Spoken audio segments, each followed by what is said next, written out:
कर खिलाता हुआ ऐसा परिवार है। उसके लिए आंसू आते हैं शरीर में, कई बार रात को हम रोते हैं। वो ऐसा परिवार था जिसने कभी किसी से एक पैसा नहीं खाया, किसी से एक रुपया नहीं लिया। उस परिवार को तोड़ने की बार बार लोग कोशिश करते हैं। जो लोग तोड़ते हैं, जो अपनी जिंदगी में कील बनकर बार बार छुपते हैं, उसको एक बार ही हथौड़ा ठोकर निपटा देना चाहिए, ऐसा मेरा विचार है। आपसे कहना चाहता हूं, आप चाहते हो रविंदर सिंह जीते? आप हाथ खड़े कीजिए, रविंदर सिंह जीतना चाहिए, जीतना चाहिए। तो आपके गांव के बाहर एक गेट लगा दो, किसी की पार्टी की एंट्री नहीं होगी, रविंदर सिंह ही जीतेगा। सभी लोगों की लड़ाई लड़नी है तो खुलेआम लड़नी पड़ेगी, चापलूस से नहीं लड़नी पड़ेगी। गेट के बाहर लिख दो रविंदर सिंह की एंट्री और किसी पार्टी की एंट्री नहीं होगी। ये सभी लोगों की लड़ाई होगी।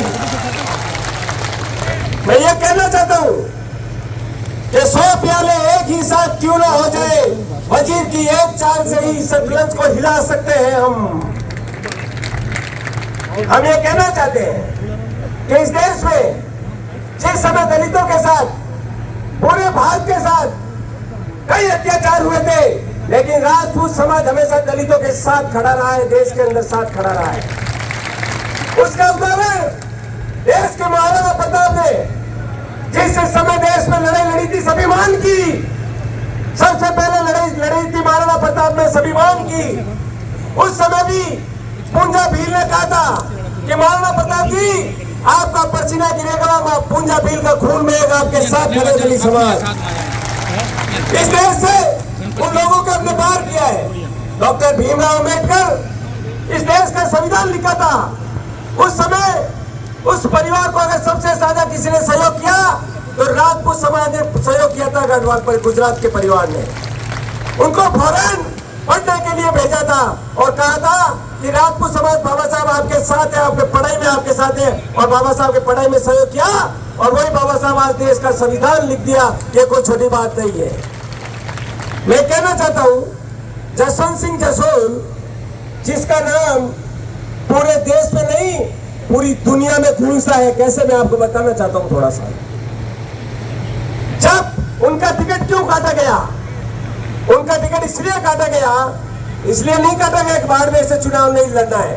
उनको पता है कि जसवंत सिंह जसोल एक ऐसे आदमी है जो ईमानदार है, एक पैसा किसी के खाते नहीं है, अगले चुनाव में देश के प्रधानमंत्री बन सके, इसलिए उनका टिकट काटा गया था।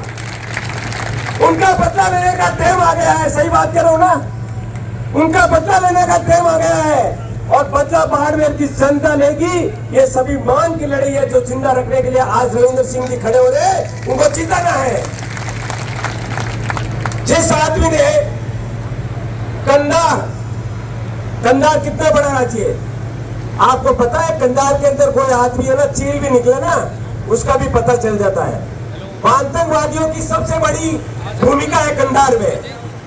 उस कंधार में जब आतंकवादियों ने हाईजैक किया था एयरप्लेन और ये कहा था कि ये प्लेन उस समय छोड़ा जाएगा जिस समय हमारे आतंकवादी छोड़े जाएंगे। पूरे बात जरा गौर से सुनना कि राजपूत समाज क्या होता, थोड़ा मैं समझाना चाहता हूं आपको।